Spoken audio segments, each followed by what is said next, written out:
السلام عليكم ابو علاوي، بلا زحمه عليك ارسل هاي رساله للجروبات. اني ما احب اظلم احد، الله شاهد علي. احنا بالنسبه لنا موقفنا قانوني 1000%. هذا المحامي يريد يجمع فلوس من العالم.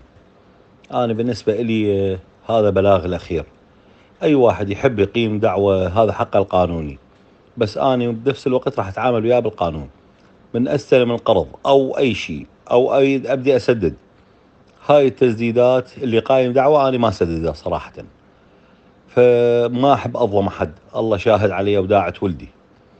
فبالنسبة لي اني موجود، ناس طعنت بينا، روجت علينا، ناس مدفوعة من قبل جهات معينة، من قبل الشركات حاولت انه تبتزنا وما قدروا، والحمد لله. فالله شاهد اني يوم 1/6 راح ابدي اسدد. اي احد يقيم دعوة يكمل اجراءاته القانونية، والمحكمة ايش تحكم يمشي القانون. اتعامل وياه بالقانون، وراها من يجيني ويقول لي لا مو القانون تأخر، محاكمة تأخرت، هاي والله مشكلتك. اما المحامي يقنعكم بشيء اخر، والله انا ما احب اغش احد.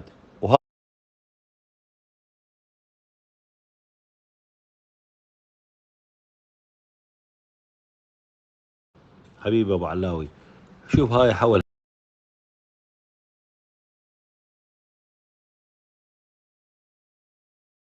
يعني غشمة بهذا موضوع القانون. خلي يودوها المحامين ويعرفون انه الدعاوى ايش قد تطول كم سنة. يعني والله خطية. بس انا اليوم اللي يهجم علي بالقانون اجاوبه بالقانون. قانون ايش راح يقول ايش يحكم، انا اطبق القانون. هذا حتى القرار ماله ابو ال4% يطلع 200 الف على 5 ملايين بالسنة. واحنا هسه بالاستئناف قدمنا الاوراق مالته واستلام الارباح مالته، كلها تسقط والله. فخطية العالم، الله شاهد وداعة ولدي، ما احب اظلم احد لا اكثر ولا اقل.